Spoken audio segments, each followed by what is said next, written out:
here, and here. It's good to see you here today, Facebook Live. And all the people that will be jumping on, I know some of you jump on in your lunch break, so welcome. And I know some of you go for a walk in your lunch break, so that's awesome as well. Now, I am speaking to a few different screens, so I'll be looking here, there, and everywhere. But the content is here. I'm super excited to be here. I'm delivering on a topic that's very close to my heart, and the podcast went absolutely bonkers. So many people listened to the podcast and reached out and was like, thank you for being honest. Thank you for showing up. Thank you for sharing the tips. And so now I want to do sort of a little bit from a different angle, but yes, similar idea, similar focus, and very similar topic. So the topic for today is how to be okay when you're not actually okay. The first thing that we need to note here is that you're not on your own. There's other people going through really hard times as well. And myself and my journey and, sort of witnessing and holding space for a lot of my clients, there's this real idea that it's wrong not to be okay. So the first thing we need to do is really get clear about what not being okay is, because we've been made to feel wrong or bad or naughty, or that it should be hidden away. Hey Sandy, good to see you. Or that we can't talk about it, or there's something wrong with us, or there's something just inherently wrong when you're not okay. So the first thing, if we can just move that out of the way and go, what if it wasn't, I'm not okay, not because there's something wrong with me, or I did something wrong, or I'm thinking something wrong, or I'm living something wrong. What if it was just part of the process? What if life was highs and lows and everything in between? And sometimes we got down to a low, and that's important. Like being down in the low is just as important as being up here in the high. So, hey Kazi, good to see you. Hey Trudy, good to see you as well. So this is the first little piece that I really want to speak to you, and I really want you to start to shift the way that you're thinking, feeling, and acting, because there is nothing wrong. When you're not okay, when you're really struggling, when you're at your threshold, when you don't feel like you're coping with life, when you wake up and you feel dark and your brain's like, it'll do one of two things. It's like, I've got nothing to feel sad about. I've got an amazing husband, I've got beautiful kids, I've got everything to the outside world that looks, I've created this. I feel guilty now because my life is amazing and I'm just not okay. I feel really sad today, or I'm grieving. I just put a newsletter out. It was a bit risque, probably the most full-on one I've ever done, like really being vulnerable in the moment, because I am going through a lot of at the moment. I know a lot of you are, and I shared the death that's not talked about. And the death that's not talked about is the one of yourself when you become a mum.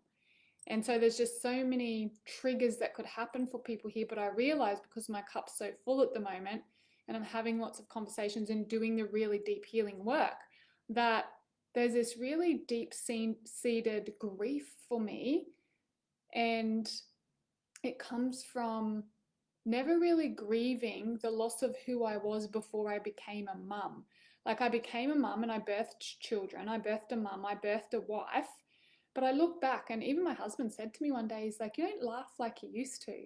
And my hands go on my hip and the finger comes out and I'm like, what are you talking about? You don't know. And then, but I sat with that and I thought he wasn't having a go at me. He was just being honest. It's like, we don't laugh like we used to. And I thought to myself, I don't. Why? And it's because I used to, prior to having children, I felt very carefree. I didn't realize this because this was my normal. And I craved having a family. I really wanted to have a family. I thought, when I get a family, I'll feel full. But the reality is that's only one side of the family. With that comes the death of who you are, or your identity, prior to being a mum. And then I work with a lot of you who kids grow up, move out, and we go through another identity crisis then, because then we've attached to being their mum and they go off and do their own thing, and we're like, oh shit, who am I? And unless we grieve the loss of who we were prior to becoming a mum, it stacks and it stacks and it stacks and it stacks. So I sat here this morning and I thought, actually, I'm really sad.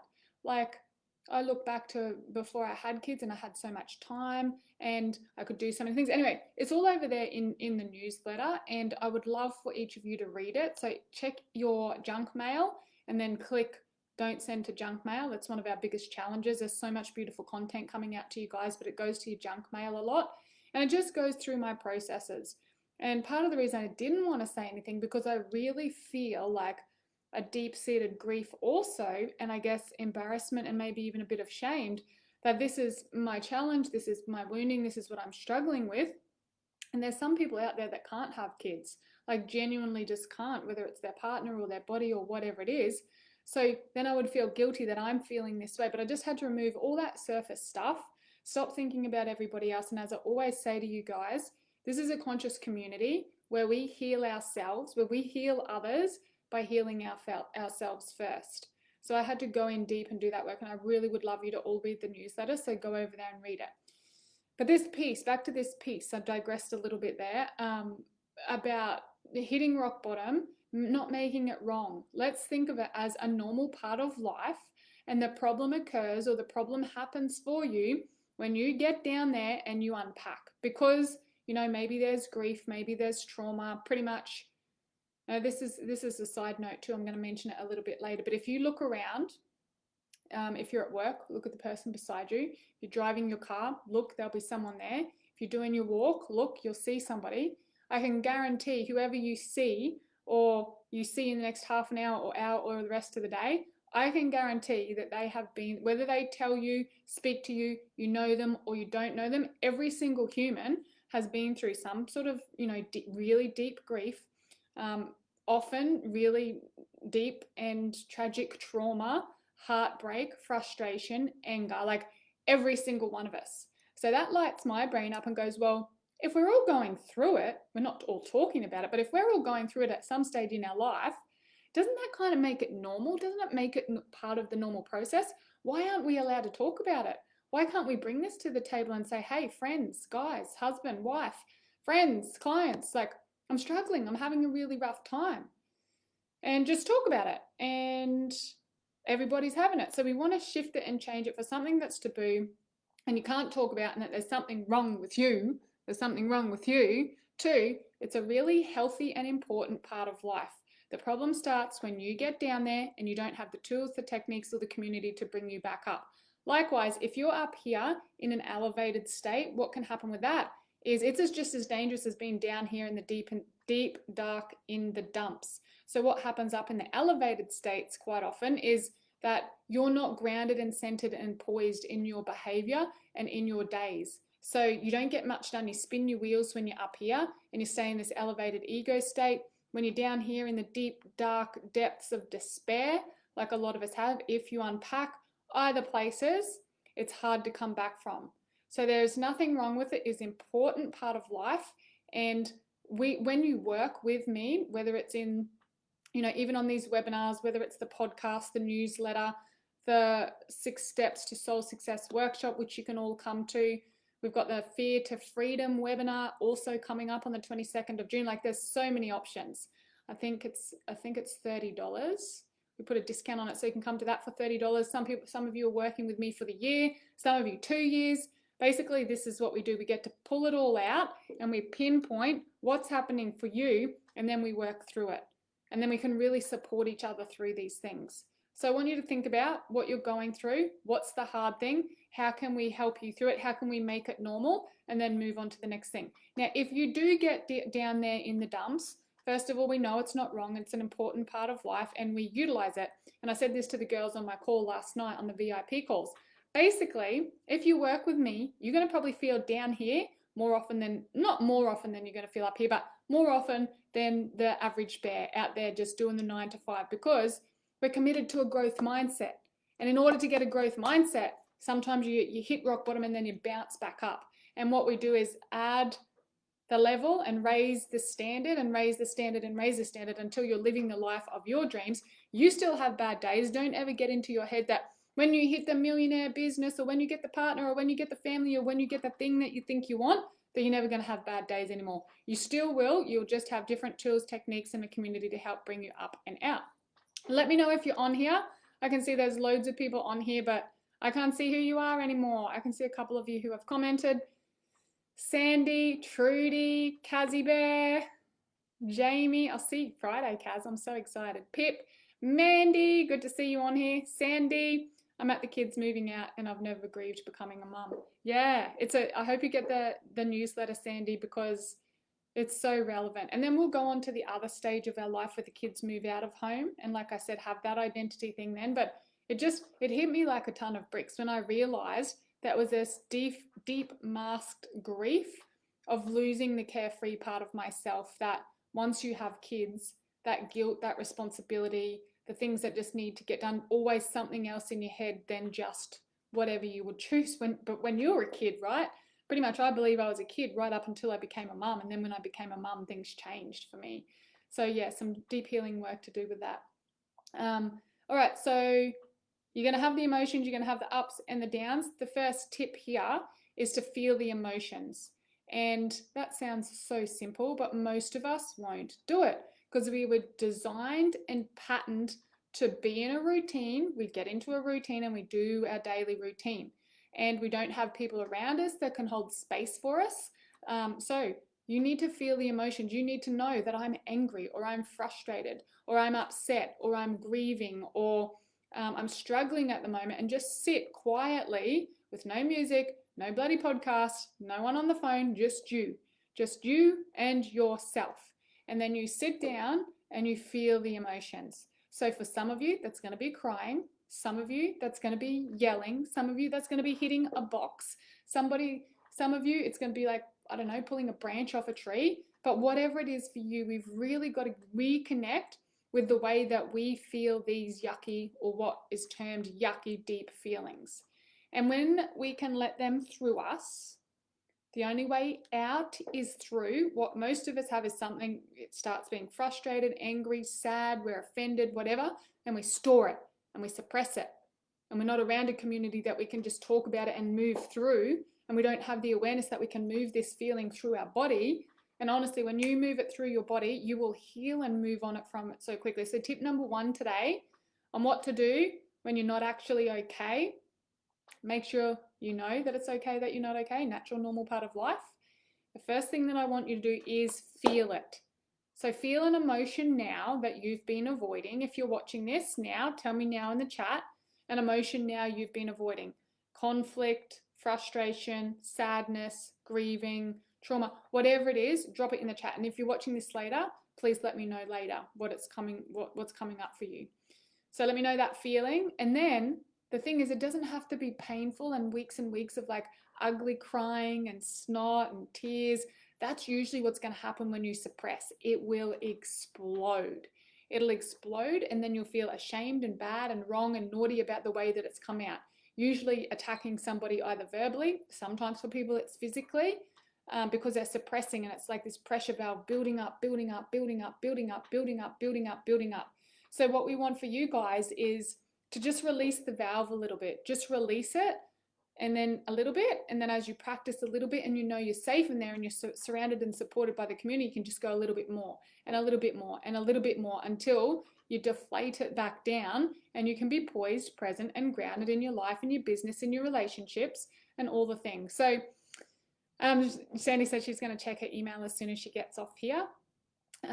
Yeah, grieving is a big one. So Pip and Marita shared that grief is what's happening for them. And the grief that we're aware of is only this much of it. There is so much underneath it, but we're too scared to just pop the top off because we don't know what's going to happen, because it just feels so in our body, because we haven't been taught these techniques. We've been taught to suppress it and put it on and make it like there's something wrong with me and look after everybody and do all the thing and make the ends meet and get the chores done and make the food. So never have time to feel it.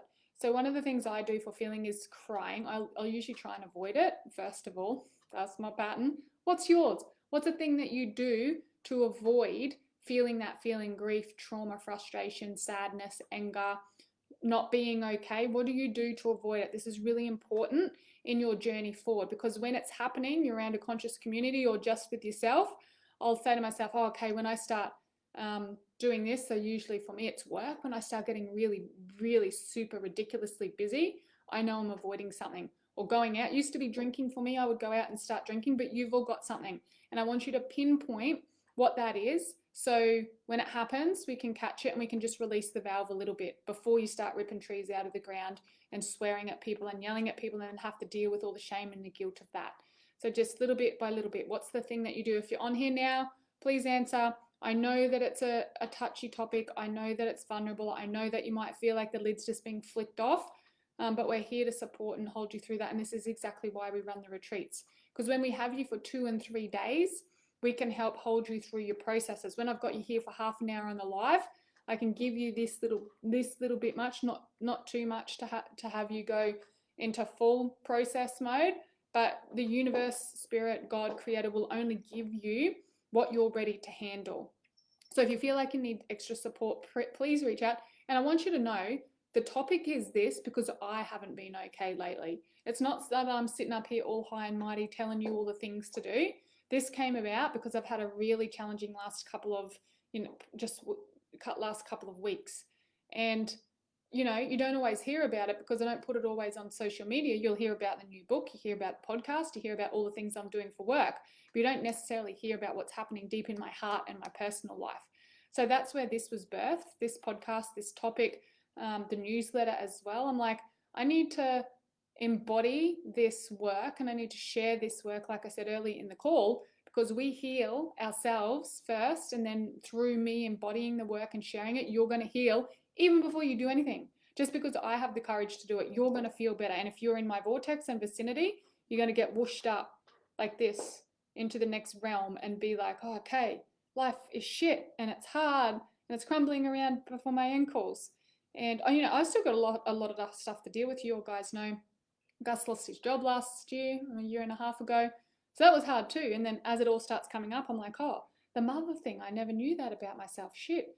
Now I look at my behavior in the past that never really made sense because I was reframing it. I was going into gratitude. I was sending it love, all the things I've been taught to do. But the reality was I had some stuff down there that just needed to be felt, guys.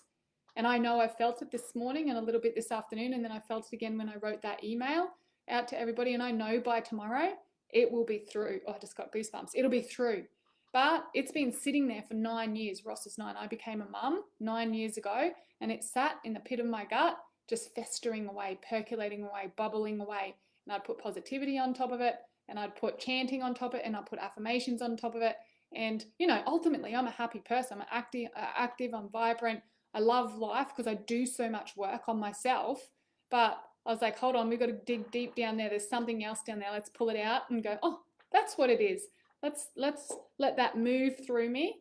Let's let that move through us so we then can really heal from an even core deep level. Okay, so I'm going to read some of these. Sometimes, this is what we do, okay? Pip, this is why we get along so well. Get busy and push yourself harder. Yep, so you're avoiding that feeling when you do that. Trudy says bad food is your downfall. Yep. You need to look at joining our mastermind because there's little things over there, Trudy, that's going to help you. Like even without me here, it's all on a dashboard and you can access it. It's helped so many people with that bad food and rewiring it in our subconscious. So the mastermind's $80 a month. If you're keen, just send me a DM and we can have a chat about it and get you sorted.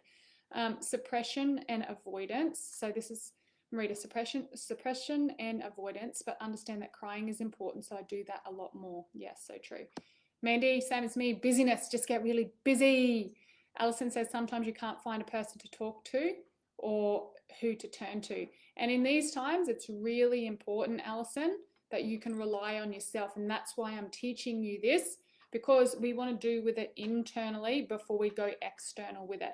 And we talked about this on the coaching call last night as well, to have a group of people, a community or a friend or somebody who can hold space for you and not jump in the pool with you. So when I was going through my hard time, the first thing is to feel the emotions, but the second thing is, which I'm going to talk about in a minute, is to share it with somebody. But the person that I shared it with, which was a really big part of the healing journey as well, I just said, I was a text, I said, I don't feel like talking right now, but I just want to process this and get it out of my head. I've chose you because I know you're not going to coach me. I know you're not going to try to fix it. I know you're not going to give me sympathy and compassion because I don't want that. I just need someone to hold space for me. So these are the safety nets that we put in place when we are okay. So when the shit really hits the fan or you drop down really low, that I could have, because I've built that relationship with my friend. I could say to her, this is what I need from you right now. And then that's our responsibility to seek and magnetize relationships like that. Are we jumping in the pool with our friend and take responsibility when they come to us and they're not okay? Are you feeling guilty, bad, wrong, letting their stuff trigger you? Are you jumping in the pool with them? Oh my God, I'm so sorry, you poor thing. Most of the time you don't need to say a word. You just listen to them. And I really want this to be a two-way street. Sometimes we're not okay and we're in the arena with other people, and sometimes it's going to be you that's holding space for them. And honestly, you barely need to say a word. It's just like listening and hearing them. It's so extremely powerful. Yeah, feelings emotional, eating crap food, procrastinating and sabotaging behaviors. You're not on your own there, Sandy. But this is the thing, right? If we can really go deep down into this, feeling it, the feelings coming out through procrastinating, sabotaging, and eating food, right? It's trying to suppress it. So if we can just let it flow through us, magically, all that shit stops. There's nothing else you have to do but feel the feelings, but it is simply one of the most extravagantly, exhilaratingly scary, painful things that you'll ever do. However, I think what is even more freaking excruciating is living with this shit on our heart and in our gut every single day, because we haven't been taught and we don't know how to feel it and let it through our body. You guys in my VIP package have the access to the video of Shake to Freedom. So this is the shake of your body. You've heard me say it before, but often we don't finish the adrenaline loop. So you're not finishing that adrenaline loop. You just literally need to shake your body. And then that's a daily practice. You get to do it every single morning. Or when you feel the adrenaline pump or drop, that feeling of that guts dropping. Oh, I thought a dog was chasing me the other day and I got it. And straight after the dog chased me, I started shaking my hands. What I thought was a dog chasing me, it wasn't. It was my imagination, because I was at my threshold and I was really highly strung because of the events that occurred for me over the last couple of weeks. I was really highly strung. Oh, look out, my imagination's got this bloody dog chasing me. My adrenaline's gone through the roof. And at the end, literally, that would have taken me probably 30, 40, 50 minutes to come down from. I wouldn't have realized it, but I would have stuck it in here. I would have come home and be agitated with the kids. I would have been agitated with Gus. Nobody's listened to me. It's not fair. I would have come out here and it would have been like flighty. So I just shook my hands, like, because I know how to do that now. Feel it. And I'm shaking my hands. I did it about 3 or 4 times. And then I started giggling, like walking along giggling, because it dropped me back in my body, out of my head, back into my body, and was like, isn't our brain amazing? Because I'm at the wit's end and I'm really heightened at the moment because of the events that occurred that happened to me in the last little bit. I thought that letterbox over there was a dog chasing me, because our brain creates these loops and these reoccurring thoughts and these things to keep us stuck in story, in the narrative that you're not good enough and you don't know how and you're going to eat the shit and you're going to do the thing. It just starts telling you all this stuff. So I just started giggling and I just got really curious. So instead of being heightened, and then getting in the car and stacking that and being frustrated with the person who pulled in front of me and freaking yelling out at them, and just instead of stopping and going, oh, actually, what if they're at their wit's end? What if they're really struggling with life? Because the likelihood is that person that you're pissed off or judging, whether it's at work, whether it's in the car, whether it's in the park, whether it's the coffee shop, the barista didn't say anything to you, might be having a bad day. They might have just found out like the most hectic news of their life. They might be waking up every morning and really struggling to put one foot in front of the other. The majority of people are, guys, and we need more awareness around how we're feeling, how to move it through, and how to be there and hold space, not just for our friends in our community, but the barista, the bus driver, the person in the car beside you, everybody. We're all one. This is too much for this group because it's not a really small closed group. It's further out. But we are all one. I'll do another webinar on it. And if you have that belief or it touches you somewhere in your soul, what you're experiencing, what you've been through, other people do too. When you feel a certain way, it ripples out. So here's an example, a guitar string. So if you've got a guitar, say I've got one here in my office and there's one out there in my lounge room. When I ding the thing on the guitar, the other guitar out in the lounge rooms, string starts to vibrate as well. You may not hear it, but energy, this is vibrating in here. It will pick it up out there and it will also vibrate. So you think about that in terms of energy and your feelings and your emotions. Now, this is not just about you pushing and feeling, not pushing, letting the emotions flow through. Now it's about how many other people you can heal by healing yourself first. You see what I'm doing? I'm confusing the brain. It's great. You're going to walk away from this and go, what just happened? But all of a sudden I feel good. So shake to freedom. If you want the shake to freedom and you're not one of my VIPs, also in the mastermind, please send me a message. We can have you hooked up with that within minutes. So quickly, just about the mastermind, $80 a month, and it's on a dashboard, and then you have all the modules on the dashboard, all my information, all my meditations, all my tools, all my techniques that I've built out, and then you can also come to the group coaching call once a month. So please let me know if that will be valuable to you. Girls, if you're still on, let me know about the group coaching call. How much has it changed your life? Put it in there in the comments so even people watching later can read it back. Okay, so Michelle said, accepting it is okay to reach out for help, even if it's just someone to listen. Yes, so true. And this is why a coach is really good, guys, because I am a lot of your friends as well. And sometimes when you ring me with a challenge or a problem, there's a part of me that just wants to jump in the pool and go, oh my God, that's terrible, poor you. And then there's my coach hat as well and my holding space hat. And I've just got to sort of judge where you're at and what you need from me. So yeah, brilliant. The coaching calls are brilliant. You just get to come every week. Or 3 times a month it is, and yeah, get coached collectively as the group, and then we do some individual coaching on the call as well, which is absolutely life-changing. Alison says, what if you can't pinpoint the actual feeling? How do you dig deep to see it? Sometimes it doesn't make sense what it is. Yeah, you're right, Alison. Often it doesn't make sense what it is. So just feel it. You maybe don't have to give it a name if you're not sort of a wordy kind of person. Just feel the feeling. And for example, I get a kick in the guts feeling. I get a heavy feeling on my chest. So maybe you take away the words for you and just close your eyes and go in and feel it. And you feel that feeling and just let it flow through you. Maybe you don't need to give it a name. There's no name for it. So Marita says she never tries to miss it. It always lifts you up and makes you feel so much better. And we'll be seeing you this week too. So exciting. All right, need to check the time. I'm going to be going over time, but I need to get this out for you guys. So feel the emotions, let it flow through you, do the shake to freedom. If you feel like crying, clear your calendar and just let yourself ugly cry, snot, tears, pulling the face in front of someone or by yourself, usually whatever, but you just need to create time. Because the other morning, I just thought to myself, I could get up and get on with it. But I know what I know is like, I have to stop and I have to let myself feel this. So it's like half an hour, 45 minutes of that real deep, guttural, like wailing pretty much. And then I just felt so much better. I felt exhausted, but I just let it out. And I've got such an amazing husband. And once again, we've set the safety nets. I'm like, I don't want you to ask me what you can do, because he's aware men usually try and fix shit. I said, I'm not broken. I don't need to be fixed. So he just patted me. So I didn't say a word, didn't ask me about it later. Just said, what can I do to support and help you a little later? But he literally just sat there and pat me. So that's important as well, because a lot of the time, if you're going into those sort of emotions, if you're not around people that get it, they'll be worried and they'll be triggered by your grief. They'll be triggered by your sadness. That's why this conscious community is so important. So feel the emotions, however that's going to come out for you. Step 2, I mentioned it earlier, you want to share it with someone. And this just doesn't happen when the shit hits the fan. You need to build the relationships now. You need to be there for other people holding space.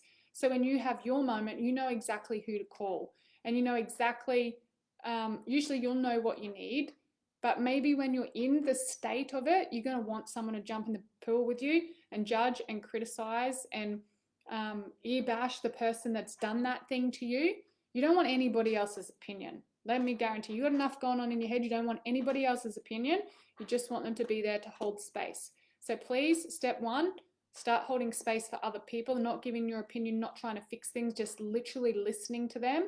And you will notice as you start to do that, people enter your life that will do that for you. Now, this is important to note. It's not always the same people. So we've got Sandy's on this call. So I might be Sandy's person. She comes to me and downloads and feels it and shares with me. That doesn't mean that I go directly back to Sandy. Often it's something else, or vice versa.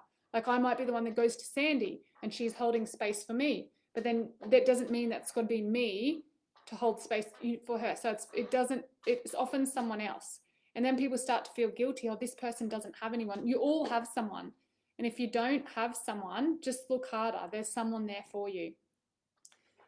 Michelle says, even sometimes when I'm struggling or not feeling like being there, there's always something that resonates me and I get so much out of the calls. Yeah, so valuable. Pip says, coaching calls are incredible, inspiring, sharing with everybody. Looking forward to the replay. Yeah, might have showed my knickers last night too, Pip.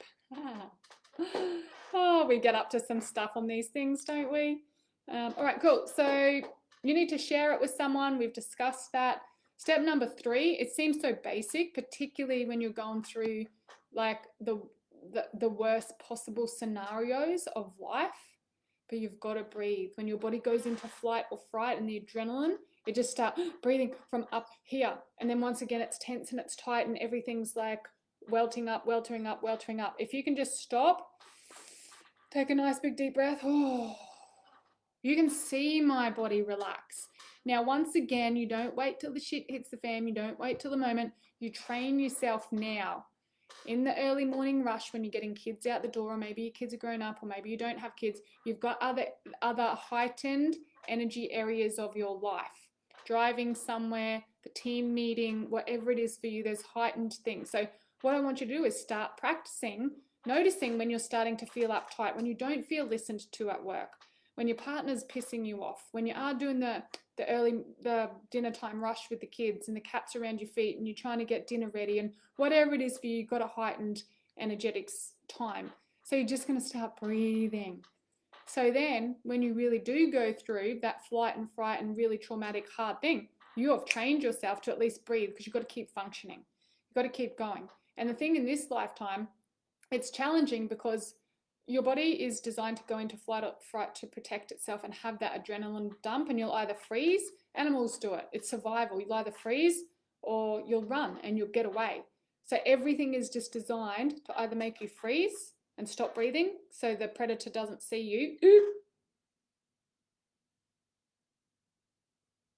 So the predator doesn't see you, or just hightail. All the blood will go to your limbs to get you moving, or it'll all just freeze up for you. So what we want to do is practice the breathing prior to getting into that state, because often in this lifetime, it's not a survival. You're having these flight and fright reactions to just normal daily life.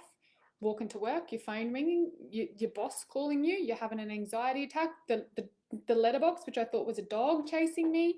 Driving is a big one for people. Like, honestly, guys, there is so much that's just putting you into like an alert, hypersensitive state where we're just going to eventually explode. So breathe and start breathing even deeper right down into your tummy. And step number 4 is to stop. Now, I work with a lot of overachievers and a lot of people whose technique in avoidance is getting busy.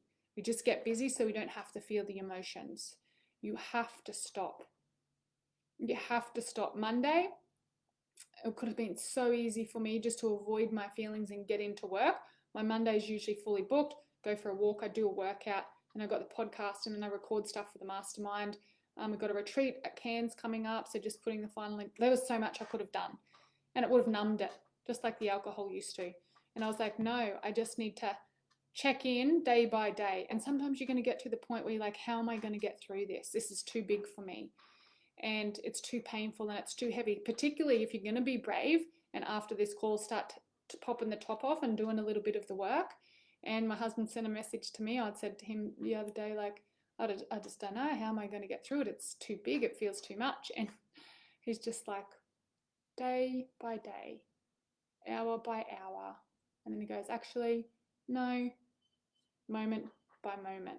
I was like, yeah, that's pretty good advice. You're a good man. Where'd you hear that from? Me. Okay, good. Thanks for reminding me of my own stuff. So you need to stop, guys. You need to start to create some space for yourself to feel the feelings, to share with someone so you've got time and connection and you're close enough to make that phone call or that text or that email, so you can breathe and really feel your own breath and feel your body with that. And I think this is going to be the biggest one and the hardest one for a lot of us, because when we think that we stop, all the demons come out to play, all this deep-seated crap. And that's why what the newsletter about this that I've just sent is out today. It's because I stopped and took the top off, and I went deeper and deeper and deeper and deeper. Stopped drinking alcohol, stopped getting busy, stopped filling my calendar, and I really felt the feelings. And if I didn't give myself the time and the space to do that, the or the grief about losing my identity prior to there was guilt associated and attached to it, but it was grief about losing the woman I was. And then there's guilt associated to that because I'm the luckiest woman in the world with the most amazing family and the most incredible business, like moving towards $1 million business very rapidly, very quickly. I've published 2 books. This one here is bestseller already. The next one will probably be bestseller too. I'll be reaching out and asking you for support with that. I'm running retreats. I've got the most insanely amazing, beautiful, connected community. And I'm still feeling like that. And I'm like, shit, man, if I feel like this, what about other people? What about other people that are really struggling or have lost a child or have, something legitimately worse than what I've experienced? And I had to stop saying that to myself and stop making myself feel wrong and just go, it's all relative. Stop with the chatter in your head. Go down and heal your stuff so everybody else can bring it up. So guys, I really hope this has been helpful. I'm really passionate about it. And just as I started talking about this literally on Monday at the podcast, and I was going through all of my own stuff, I got an email from Michelle and I to speak at an event called Are You OK Day. And I was like, usually my assistant would reply to those emails from Crowd Pleaser, but I was like, usually my assistant would reply to this, but this is a topic close to my heart. Literally yesterday, I did a podcast on this topic, and my Wednesday webinar is on this topic as well. So there's over 100 people at this event, and they've asked me to come and speak at the event. And I was like, funny how life works, isn't it? So it's okay, guys, to not feel okay. Not only is it okay, it's an important part of the process. The challenge, the problems start when you're down there and you unpack and you can't get out. So I'm giving the tools, the techniques, the safety nets now that when you go down there like I have in the last little bit, you can just come chuck your way back out. And I really hope that it's valuable to you. If you're watching this now or later, let me know your biggest takeaway. That helps me create more content for more people. And sometimes when people get sick of hearing me bang on about stuff, but you might write something or you might say something that inspires them or empowers them, your interpretation of what I've said or your way that you do something. And that's going to be as helpful as what I be able to give to you that's helped you open up. So please have the courage and share on this. Be vulnerable. This is a closed group. There's about 900 of us in here now. If you're wanting to work with me and Michelle closer and get to meet some of these incredible ladies, then you can come to the retreat. You can do, Kayla's on. Hello, Kayla. I didn't know you were on there. We're due for a catch up. Marita says, very powerful. Thank you. Yeah, let's do it, guys. Life is short and we're here to enjoy it, but it doesn't mean it's always fun. But I really want this for you. I want to be able to lead the way and go down, feel the deep feelings and just do this together. It's so much more fun together. Too much isolation, too much loneliness, so much grief. And when you can share that, it'll transmute and we'll all get whooshed up into the next newest sphere, as John DeMartini would call them, up to the next realm. And then we pop our head up and go, what's life from up here? And then we'll get right up there and go, hey, who else is up here with me? We'll be having a lovely time. All right, my loves, I'm going to go eat my lunch. Just a quick note on my book. So it's done.